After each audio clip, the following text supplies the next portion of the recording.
Hello friends, आपल्या सर्वांची आवडती मालिका तू ही रे माझा मितवा या मालिकेच्या आजच्या गुरुवार 26 फेब्रुवारीच्या एपिसोडमध्ये एकानंतर एक जबरदस्त ट्विस्ट आले आहेत.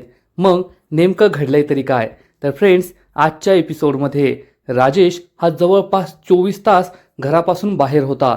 अंजलीला त्याची खूप काळजी वाटत होती आणि राजेशला सोडायला चक्क रिया त्याच्या गाडीत आली आणि रिया आणि राजेशला अंजलीने रंगे हात पकडलंय आणि अंजलीचा राजेशवर संशय वाढलाय की हा राजेश आणि ही मुलगी नेमकी आहे तरी कोण.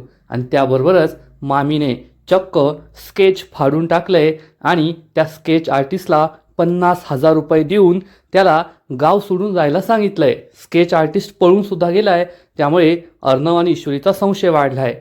मग हे सगळं घडलं तरी कसं हे जाणून घेण्यासाठी हा व्हिडिओ शेवटपर्यंत नक्की पहा. फ्रेंड्स, आजच्या एपिसोडच्या सुरुवातीलाच अर्णव आणि ईश्वरी अंजलीसाठी दाल बाटी चूरमा बनवत असतात त्यांच्या त्या राजस्थानी कपड्यांमध्ये. आणि अर्णव ईश्वरीला विचारतो, ईश्वरी कुकरची शिट्टी अजून का झाली नाही? ईश्वरी म्हणते, सर होईल, एवढी घाई करू नका. आणि अर्णव हा चक्क कुकरला हात लावतो, त्यामुळे त्याच्या हाताला भासतं. ईश्वरी चांगलीच घाबरते आणि त्याची खूप काळजी करते. अर्णव सर काय करताय? तुम्हाला म्हटलं होतं ना थांबा. किती तो वेंधळेपणा. आणि ती अर्णवच्या बोटांवर प्रेमाची फुंकर मारत असते. बॅकग्राऊंडमध्ये तू ही रे माझा मितवा हे टायटल सॉन्ग सुरू होतं आणि अर्णव ईश्वरीकडे एकटक पाहतच राहतो की ईश्वरी किती प्रेमाने त्याच्या हातांवर त्याच्या बोटावर फुंकर मारतीये. आणि मग ईश्वरी अर्णवला म्हणते, अर्णव सर तुम्ही काही करू नका, मी सगळं करते. ती कांदा चिरत असते, पण कांदा चिरताना तिचं बोट कापतं आणि आता अर्णवची बारी असते. अर्णव चक्क तिचं बोट तोंडात घेतो आणि तिचं रक्त थांबवतो. आणि ईश्वरी ही अर्णवकडे प्रेमाने पाहतच राहते. अर्णव हे पाहतो आणि म्हणतो, काय पाहतेस आणि हसतेस? बोट चिरले तुझं? तर ईश्वरी म्हणते, काही नाही सर. आणि मग या दोघांचं दाल बाटी चुरमा बनवण्याचं सुरूच असतं. बॅकग्राऊंडमध्ये तू ही रे माझा मितवा हे टायटल सॉन्ग सुरू असतं आणि दोघे खूपच रोमॅन्टिक पद्धतीने हा सगळा स्वयंपाक बनवत असतात. अर्णव विचारतो, अजून किती वेळ? ताईला भूक लागली असेल. ईश्वरी सांगते, सर बाटी आणि दाल तर झाली आहे, आता फक्त चुरमा बनवायचा आहे आणि मग दाल बाटी चुरमा तयार. आणि थोड्याच वेळात दाल बाटी चुरमा तयार होतो. अंजली घरात आलेली असते. अर्णव, ईश्वरी, अंजली मस्त टेबलवर आणि खुर्च्यावर बसतात आणि त्यांच्यासमोर दाल बाटी चुरमाचे 3 ताटं असतात. आणि हे पाहून अर्णव, ईश्वरी, अंजली खूप खुश होतात. अंजली ईश्वरी आणि अर्णवला म्हणते, खरंच या संपूर्ण स्वयंपाकाचा इतका छान सुगंध येतोय ना, आजपर्यंत मी कधीच दाल बाटा चुरम्या नाही खाल्लंय, पण तुमच्या हाताने आज पहिल्यांदा मी राजस्थानी खाणार आहे आणि मला खूप भूक लागली आहे. ईश्वरी आणि अर्णवला आनंद होतो. ईश्वरी म्हणते, ताईसा चला मग खाऊया. तर ईश्वरी ही असं बोलते ते पाहून अंजली म्हणते, तुला पाहून ना मला माझ्या वहिनीचीच आठवण येते. हे ऐकून ईश्वरीला खूप आनंद होतो. अंजली सांगते, माझी वहिनीसुद्धा आहे ना अगदी तुझ्यासारखीच आहे. खरंच ती नवीन नवीन पदार्थ माझ्यासाठी बनवते आणि प्रेमाने मला खाऊ घालते. तुला पाहून मला तिचीच आठवण आली. अर्णव आणि ईश्वरी खुश होतात. ईश्वरी म्हणते, वहिनी म्हणजे भाभी ना? अंजली हो म्हणते. आणि मग ईश्वरी ही अंजलीला दाल बाटी चुरमा कसा खायचा, आधी चुरमा करायचा, त्यावर मस्त घी टाकायचं, तूप टाकायचं आणि खायचं असं शिकवते. आणि अंजली ही पहिला घास खाते. अंजलीला हे दाल बाटी चुरमा खूप आवडतं.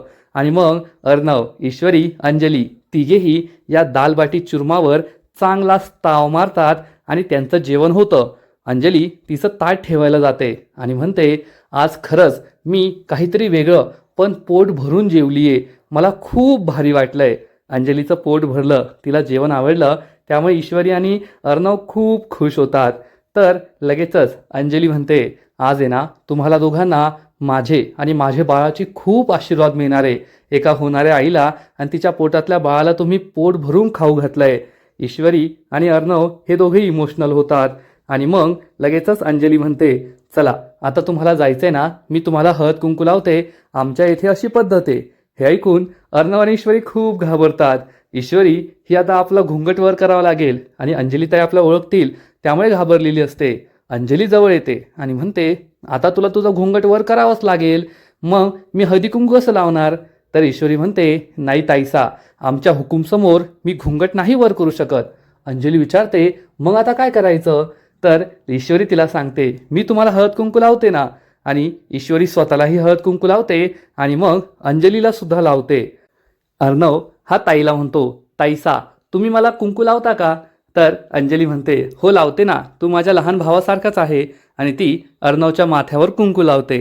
अर्णव आणि ईश्वरीला खूप आनंद होतो. आणि मग ईश्वरी आणि अर्णव हे अंजलीला विचारतात, तुम्हाला एवढा त्रास होतो, मग तुम्ही स्वयंपाक का बनवता?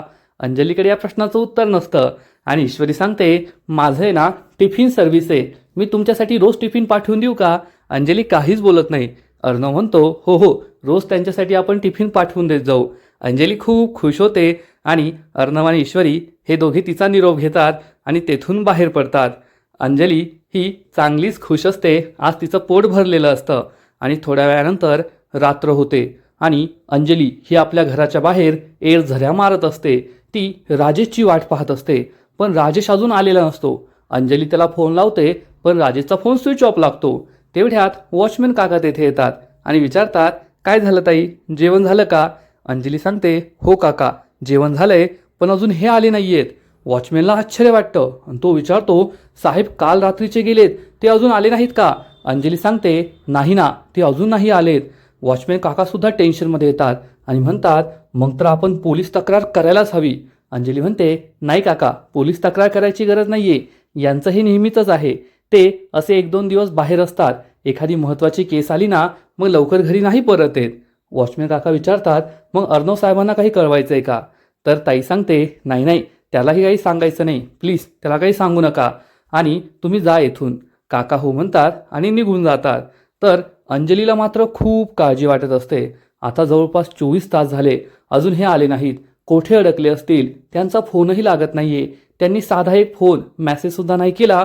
त्यामुळे अंजली खूप टेन्शनमध्ये असते. तर इकडे ईश्वरी आणि अर्णव दोघे आपल्या गाडीजवळ येतात.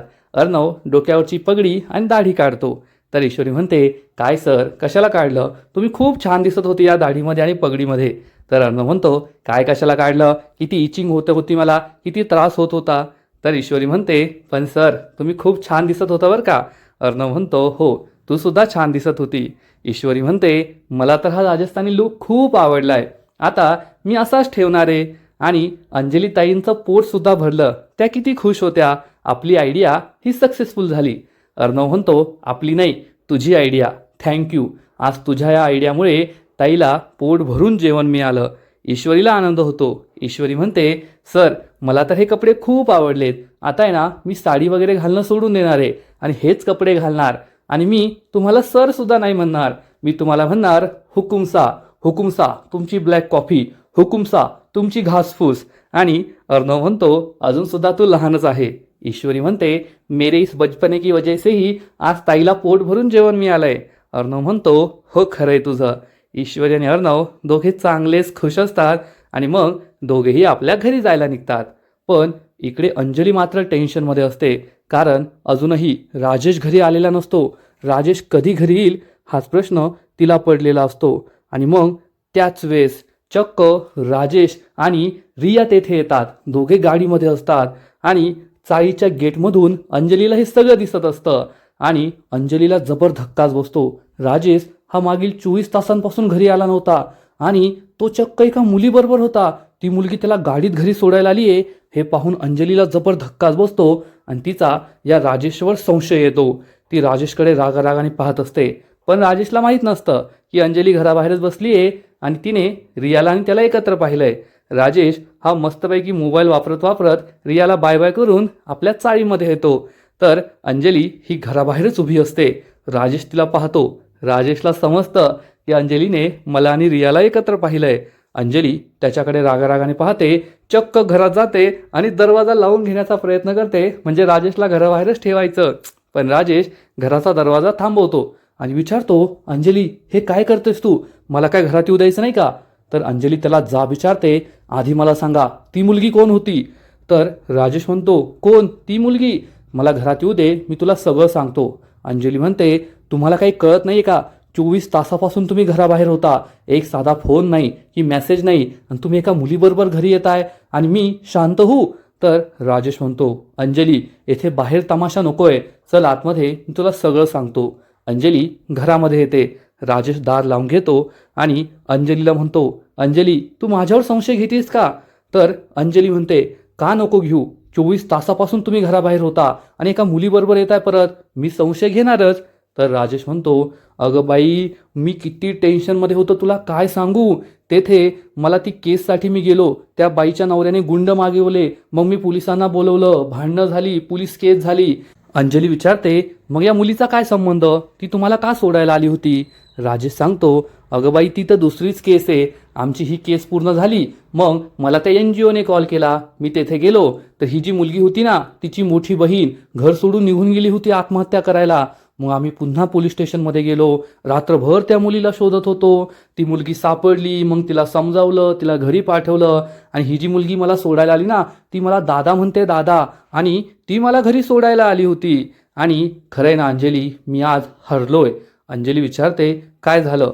तर राजेश म्हणतो, माझ्याकडे ना कोणतीच प्रॉपर्टी नाही, संपत्ती नाहीये, माझ्याकडे फक्त माझ्या बायकोचा विश्वास होता आणि आज मी तो सुद्धा गमावलोय. मी आता पूर्णपणे भिकारी झालोय, मला जगायचीच इच्छा राहिली नाहीये, असं म्हणून राजेश नाटकं करू लागतो आणि अंजली पुन्हा इमोशनल होते. अहो तुम्ही असं बोलू नका, असं म्हणून ती राजेशला मिठी मारते. राजेश खुश होऊन मनात विचार करतो, म्हणून तर मी तुला बावड बायको म्हणतो. 4 इमोशनल डायलॉग मारले की लगेचच तू बाटलीत उतरली. आणि राजेश तिला म्हणतो, अंजली आपण ना एक काम करूया, आपण घरी परत जाऊया, अशा केसेससाठी मला कायम बाहेर जावं लागेल आणि तू येथे एकटी असलेली मला चालणार नाही, त्यापेक्षा आपण घरी जाऊ. तर अंजली म्हणते, नाही बिलकुल नाही, मला येथे सोयीसुविधा कमी मिळत आहे, परंतु आपण स्वाभिमानाने जगतोय, सगळं स्वतः करतोय, हे माझ्यासाठी सगळ्यात जास्त महत्त्वाचं आहे, त्यामुळे आपण त्या घरी परत जायचं नाही, असं म्हणून अंजली तेथून जाते. राजेश डोक्याला हात मारून घेतो, अरे देवा, ए बावड बायको, तुला नाही जायचंय पण मला जायचंय ना, त्या सुख सुविधा अनुभवायच्या आहेत, माझ्या ते इंदोरी जिलेबीला पाहायचंय, मस्त खायचं प्यायचं सुखात जगायचंय, आणि आता हिचा स्वाभिमान कधी गळून पडणार हाच विचार राजेश करू लागतो. तर इकडे अर्णव त्याच्या रूममध्ये असतो, ईश्वरी त्याच्यासाठी पाणी घेऊन येते आणि अर्णव तिला म्हणतो, मला तुझा ओपिनियन हवा आहे. ईश्वरी खुश होऊन विचारते, कशाबद्दल? तर अर्णव तिला आपलं नवीन बेबी कलेक्शन दाखवतो आणि विचारतो, हे सगळे कलर खूप फ्रेश आहेत ना, भारी आहेत ना? ईश्वरी सांगते, अरे वा सर, खरंच खूप भारी कलर आहेत, पण हे काय आहे? तर अर्णव तिला सांगतो, आपली नवीन रेंज आहे लहान मुलांचे कपडे आणि मी त्याचं नाव ताईच्या नावावरून ठेवलंय, Anjali baby collection by Swastik fashion. हे ऐकून ईश्वरीला खूप आनंद होतो. ईश्वरी म्हणते, सर खरंच ही आयडिया खूप भारी आहे, लहान मुलांचे कपडे तर छान आहेत पण त्यांचं नाव आणखीनच छान आहे. मला तर एक आयडिया सुचली, आपण आहे ना आत्ताच अंजली ताईच्या होणाऱ्या बाळाचं नाव ठेवूया. मला एक नाव सुचलंय, आपण त्याचं नाव अंजलीवरून अंजन ठेवूया, अंजन. तर अर्णव म्हणतो, नाव तर छान आहे पण ताईला मुलगी होणार आहे, मला भाची होणार आहे, हे तर मुलाचं नाव आहे. ईश्वरी म्हणते, नाही हो सर, ताईला आहे ना मुलगाच होणार आहे, भाचा होणार आहे आपल्याला. अर्णव म्हणतो, ए शटअप, ताईला मुलगीच होणार आहे आणि मी माझ्या भाचीचं नाव ठरवलंय, तिचं नाव आपण अन्वी ठेवणार आहे, त्याच्यामध्ये अर्णव आणि अंजली या दोघांचं नाव असेल. ईश्वरी म्हणते, सर त्यांना आहे ना फक्त मुलगाच होणार आहे आणि मी आणखीन एक नाव ठरवलंय. अर्णव आणि ईश्वरीमध्ये यावरूनच भांडण सुरू होतं की अंजलीला मुलगा होणार आहे की मुलगी होणार आहे. अर्णव हा ईश्वरीला ठणकावून सांगतो, ताईला मुलगीच होणार आहे आणि तिचं नाव मिस ठेवणार आहे, आणि तसंही तू मामी आहे, तुने नाव ठेवत, आत्या नाव ठेवत असते. ईश्वरी म्हणते, पण सर तुम्हाला आत्या नाही आहे ना, मग मीच नाव ठेवणार आणि मी जे ठरवलं तेच नाव ठेवणार. अर्णव म्हणतो, नाही मी ठरवलं ते नाव ठेवणार. ईश्वरी म्हणते, ठीक आहे सर, तुम्हीच नाव ठेवा, तसंही तुम्हाला आवडतंच ना नाव ठेवायला, दिवसभर मला नावच ठेवत असतात. अर्णव स्माईल करतो आणि इकडे मामी ही चक्क त्या स्केच आर्टिस्टकडे येते, ज्या स्केच आर्टिस्टला सुप्रियाने वल्लरीचं स्केच बनवायला सांगितलेलं असतं. हा स्केच आर्टिस्ट वल्लरीला येऊन भेटतो आणि विचारतो, सुप्रिया मॅडमने तुम्हाला स्केच घ्यायला पाठवलंय का? तर लगेचच वल्लरी मागे वळते आणि हा स्केच आर्टिस्ट विचारतो, तुम्हाला कुठे मी पाहिलंय का? आपण आधी एकमेकांना ओळखतो का? तर वल्लरी त्याला सांगते, सुप्रियाने तुम्हाला ज्या बाईचं स्केच काढायला सांगितलंय ना, ती बाई मीच आहे, पण या स्केच आर्टिस्टच्या दिमागची बत्ती जळतच नाही आणि तो हे स्केच काढून पाहतो, स्केच पाहतो आणि म्हणतो, अरे हो, तुम्ही तर त्याच आहात. वल्लरी म्हणते, चला ते स्केच माझ्याकडे द्या. तर हा स्केच आर्टिस्ट म्हणतो, असं कसं, तुम्हाला मी हे स्केच कसं देऊ शकतो? तर वल्लरी म्हणते, 50,000. स्केच आर्टिस्टला आश्चर्याचा धक्काच बसतो. तो विचारतो, 50,000? तर वल्लरी त्याला 50,000 रुपयांची नोटांची गड्डी दाखवते आणि म्हणते, 50,000 हे स्केच मला द्यायचं, त्या बदल्यात तुला 50,000 मिळतील. आता तरी स्केच मला देशील का? स्केच आर्टिस्ट म्हणतो, हो मॅडम, तुम्हाला मी नक्की हे स्केच देईल. तर वल्लरी म्हणते, पण माझ्या काही अटी आहेत. हा स्केच आर्टिस्ट विचारतो, काय अटी? वल्लरी त्याला सांगते, हे 50,000 घ्यायचे आणि काही महिन्यांसाठी येथून गायब व्हायचं, दुकानाला कुलूप लावायचं, घराला कुलूप लावायचं, मोबाईल नंबर चेंज करायचा आणि 2-4 महिने परत या शहरात दिसायचं नाही. जमेल का? तर हा स्केच आर्टिस्ट म्हणतो, जमेल ना मॅडम, 50,000 रुपयासाठी तर मी काहीसुद्धा करू शकतो. तो वल्लरीकडून हे पैसे घेतो, वल्लरीला हे स्केच देतो आणि तेथून निघून जातो. त्यामुळे वल्लरी चांगलीच खुश होते. ती या स्केचकडे पाहते आणि म्हणते, ईश्वरी, काही झालं ना तरी मी तुला कळू देणार नाही की सुप्रियाचं आयुष्य कोणत्या बाईने बर्बाद केलंय. मीच तिचं आयुष्य बर्बाद केलंय हे मी तुला कधीच कळू देणार नाही. आणि वल्लरी चक्क हे स्केच टाराटारा फाराफारा फाडून टाकते आणि या स्केचचे छोटे छोटे तुकडे करते आणि असे हवेत फेकून देते, स्वतःच्या अंगावरच उधळते आणि खूप खुश होते. इकडे ईश्वरी आणि अर्णव या दुकानात पोहोचतात, स्केच आर्टिस्टच्या पत्त्यावर पोहोचतात. पण तेथे गेल्यावर त्यांना दिसतं की चक्क दुकानाला कुलूप लावलंय. ईश्वरी म्हणते, सर, दुकानात तर कुलूप लावलंय, असं कसं झालं? अर्णव म्हणतो, पत्ता तर योग्य आहे ना? ईश्वरी सांगते, हो सर, पत्ता तर तोच आहे. पहा, तेथे या दुकानाचं नाव सुद्धा लिहिलंय. हे दोघे आजूबाजूला पाहतात तर एक माणूस तेथे बसलेला असतो. ईश्वरी त्याला विचारते, काका, हे दुकान आता बंद आहे का? यावेळेस तर उघडं असतं ना? तर हा माणूस सांगतो, हो, उघडं असतं, पण आता थोडा वेळ आधीच तो स्केच आर्टिस्ट आला होता, त्याने दुकान बंद केलं आणि तो गावाला निघून गेलाय. ईश्वरी आणि अर्णवला मोठा धक्काच बसतो. ईश्वरी विचारते, त्यांनी काही सांगितले का? कधी परत येतील? तर हा माणूस सांगतो, हो, काही महिन्यांसाठी तो गावी गेलाय, लवकर परत येणार नाही. ईश्वरी आणि अर्णवला जबर धक्काच बसतो आणि ईश्वरी विचारते, त्यांच्या गावाचं काही नाव वगैरे माहिती आहे का? हा माणूस सांगतो, नाही, मला नाही माहीत. अर्णव म्हणतो, तुझ्याकडे त्याचा नंबर असेल ना, कॉल कर. ईश्वरी म्हणते, हो, आईने पाठवलाय. आणि ईश्वरी या स्केच आर्टिस्टला कॉल करते, पण त्याचा फोन स्विच ऑफ लागतो. ईश्वरी सांगते, सर, त्याचा फोन तर स्विच ऑफ लागतोय. अर्णवला सुद्धा आश्चर्य वाटतं आणि मग ईश्वरी ही सुप्रियाला कॉल करते. सुप्रिया विचारते, ईश्वरी, पोहोचलीस का? तू ते स्केच पाहिलंस का? तर ईश्वरी सांगते, नाही, तो स्केच आर्टिस्ट चक्क दुकानाला कुलूप लावून गावी निघून गेलाय काही महिन्यांसाठी आणि त्याचा फोन सुद्धा स्विच ऑफ लागतोय. हे ऐकून सुप्रियाला जबर धक्काच बसतो. तिचा विश्वासच बसत नाही की हे सगळं झालंय. ती काही बोलतच नाही. ईश्वरी ही अर्णवकडे फोन देते आणि अर्णव हा सुप्रियाला समजावून सांगतो, मिसेस देसाई, टेन्शन घेऊ नका, अजून सुद्धा आपण दुसऱ्या एखाद्या स्केच आर्टिस्टला सांगून ते स्केच बनवून घेऊ शकतो. म्हणजे येथे फक्त अर्णवला डोकं आहे, बाकीचे वल्लरी, सुप्रिया, ईश्वरी यांना बुद्धी नावाची गोष्टच नाहीये की जगात दुसरे सुद्धा स्केच आर्टिस्ट आहेत आणि ते त्या वल्लरीचं स्केच बनवू शकतात. सुप्रिया म्हणते, हो ठीक आहे, पण सुप्रियाला कळतच नाही की स्केच आर्टिस्ट अचानक गायब कसा झाला.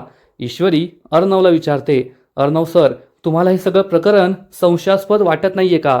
अर्णव म्हणतो, हो, मला सुद्धा वाटतंय. आणि दुसरा दिवस उजाडतो. अर्णव हॉलमध्ये बसलेला असतो. ईश्वरी त्याच्यासाठी गरमागरम कॉफी घेऊन येते आणि म्हणते, हुकुमसा, ही घ्या तुम्हाला कॉफी. तर अर्णव म्हणतो, तुझा अजून राजस्थानी फीवर उतरलेला नाहीये का? ईश्वरी म्हणते, नाही सर, खरंच काल किती मजा आली होती ना? आणि अर्णव त्याच्या मोबाईलमध्ये काहीतरी पाहत असतो. ईश्वरी विचारते, सर, तुम्ही मोबाईलमध्ये एवढं निरखून काय पाहताय? तर अर्णव सांगतो, ताईला पाहतोय. ईश्वरी पाहते तर अर्णव हा चक्क चाळीचं CCTV फुटेज पाहत असतो. ईश्वरी विचारते, सर, हे काय?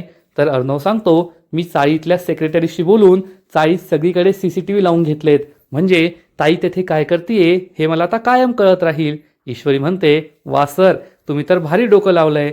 आणि तेवढ्यात मामा, मामी आणि आजी तेथे येतात. आजी ईश्वरी आणि अर्णवला सांगते, आम्ही अंजलीला भेटायला चाळीत जातोय, तुम्हाला काही निरोप किंवा वस्तू द्यायची आहे का? तर ईश्वरी ही आजीला म्हणते, हो आजी, तुम्ही अंजली ताईला सांगा की आम्ही त्यांना खूप मिस करतोय. त्या गेल्यापासून या घराला घरपणच राहिलेलं नाहीये. सगळेजण खूप इमोशनल होतात. तर लगेचच वल्लरी म्हणते, ए ईश्वरी, तुझी नाटकी बंद कर, हे सगळं तुझ्यामुळेच झालंय. तर आजी चिडून म्हणते, वल्लरी गप्प बस, सकाळी सकाळी मला वाद नकोय. वल्लरी चिडून म्हणते, खरं बोलले ना तर मी वाद घालते असं तुम्हाला वाटतं. तुम्हाला फक्त आहे ना माझं तोंड दिसतं. या ईश्वरीने काय केलंय ते तुम्हाला नाही दिसत. असं म्हणून वल्लरी रागारागाने तेथून निघून जाते. आजी सुद्धा तिच्या मागे जाते. तर मामा हा ईश्वरी आणि अर्णवला म्हणतो, अर्णव मला एक आयडिया आली आहे. आपण आहे ना गुंडांना पाठवून त्या राजेशला चांगलेच फटके देऊया. तेवढेच 4 दिवस तो थोडा वठणीवर राहील. अर्णवला सुद्धा ही आयडिया खूप आवडते. अर्णव म्हणतो, हो मामा, मला सुद्धा असंच वाटतंय. त्या राजेशला आहे ना चांगले फटके द्यायला पाहिजे, चांगला चोपून काढला पाहिजे. मगच त्याला त्याची लायकी कळेल आणि तो थोडा वठणीवर राहील. म्हणजे आता मामा आणि अर्णवने ठरवलंय की या राजेशला चांगलं चोपायचं, गुंडांना पाठवून त्याला फटके द्यायचे, म्हणजे तो त्याची लायकी विसरणार नाही. आणि शेवटी राजेशसुद्धा त्याच लायकीचा आहे, त्याची अवकातच ती आहे एवढं मात्र नक्की. आणि आजचा एपिसोड येथेच संपतो. फ्रेंड्स, तू ही रे माझा मितवा या मालिकेचा आजचा एपिसोड खरंच खूप भारी होता. अर्णव आणि ईश्वरी यांनी राजस्थानी पद्धतीची दाल बाटी चूरमा बनवून अंजलीला पोटभर खाऊ घातलं आणि अंजलीसुद्धा तृप्त झाली. आणि अंजलीने नकळत अर्णव आणि ईश्वरीला खूप आशीर्वाद दिले. ते पाहायला सुद्धा भारी वाटलं. आणि मग आता मामा आणि अर्णवने ठरवलंय की राजेशला चोपायचं. मग ते कसं चोपतील हे पाहायला सुद्धा मजा येईल. आजचा एपिसोड तर भारी होता, पण या मालिकेचा पुढील एपिसोड आणखीन भारी असणारे, आणखीन मोठा ट्विस्ट त्या मालिकेत येणारे. मग नेमकं घडणार तरी काय? तर फ्रेंड्स, पुढील एपिसोडमध्ये आपण पाहू की मामा, मामी, आजी हे सगळे अंजलीला भेटायला तिच्या चाळीच्या खोलीवर जातील. तेव्हा अंजली त्यांना सांगेल, येथे मी खूप सुखी आहे. कारण अर्णव जे म्हणाला होता ना, माझा नवरा मला पोसू शकत नाही, तो आईत खाऊ आहे, माझ्या जीवावर जगतोय, ते सगळं त्यांनी खोटं आहे असं सिद्ध करून दाखवलंय. या चाळीचं भाडं, या खोलीचं भाडं, डिपॉझिट, या घरातील सगळ्या वस्तू भांडे सगळं माझ्या नवऱ्याचं आहे, सगळं त्याने कमावलंय. आणि आपल्या सगळ्यांना ही गोष्ट माहिती आहे की यात राजेचा 1 रुपया सुद्धा नाही आहे. या चाळीच्या खोलीचं भाडं, डिपॉझिट सगळं अर्णवने दिलंय. आणि भांडे तर त्या राजेशने रियाबरोबर काय काय करून आणलेत हे आपल्या सगळ्यांना माहिती आहे. पण अंजलीला मात्र तिच्या नवऱ्याचा खूप अभिमान असेल. आजी तिला समजावून सांगेल, तू परत आपल्या घरी चल. पण अंजली त्यासाठी स्पष्ट शब्दात नकार देईल आणि म्हणेल, नाही आजी, मी त्या घरी परत नाही येणार. आता हे चाळ आणि ही खोलीच माझं घर आहे. मामा हा अंजलीला समजावण्याचा प्रयत्न करेल, येत्या काही दिवसात तुझी डिलिव्हरी होईल, तुझ्या बाळाची किती काळजी घ्यावी लागेल, तुझी काळजी घ्यावी लागेल. आणि तसंही बाळंतीण ही माहेरपणासाठी माहेरी येतेस ना, मग तू सुद्धा बाळंतपणानंतर माहेरी ये. तर अंजली म्हणेल, नाही मामा, चाळीत सुद्धा लहान मुलं असतातच ना, मुलं लहानची मोठी होतात, त्यामुळे मी माहेरपणाला तेथे येणार नाही, बाळंतपणाला आपल्या घरी येणार नाही. त्यामुळे आजी आणि मामा खूप दुःखी होतील. आणि मग अर्णव आणि ईश्वरी हे दोघे राजेशला भेटणार आणि ईश्वरी ही राजेशला ठणकावून सांगणार, एकदा का अंजली ताईची डिलिव्हरी झाली मग आम्ही तुझी डिलिव्हरी समोरच्या फुटपाथवर करणार आणि तुला भीक मागायला लावणार. कारण तू सर्टिफाईड भिकारी आहेस आणि तुझ्यासारख्या भिकारीची जागा आमच्या घरात नाही तर समोरच्या फुटपाथवर आहे, हे लक्षात ठेव. आणि अर्णव आणि ईश्वरीची ही धमकी ऐकून राजेश घाबरणार नाहीये, उलट त्यांनाच राग येईल असं काही बोलेल हे आपल्या सगळ्यांना माहिती आहे. तर फ्रेंड्स, तुम्हाला सुद्धा तू ही रे माझा मितवा ही मालिका आवडते ना? नक्कीच कमेंट करून सांगा. आणि तू ही रे माझा मितवा या मालिकेचे असेच नवीन नवीन अपडेट्स सर्वात आधी जाणून घेण्यासाठी व्हिडिओला लाईक करा, शेअर करा, चॅनलला सबस्क्राईब करून बेल आयकॉनवर क्लिक करा, म्हणजे या मालिकेचे नवीन नवीन एपिसोड तुम्हाला सर्वात आधी पाहायला मिळतील. खूप खूप खूप धन्यवाद.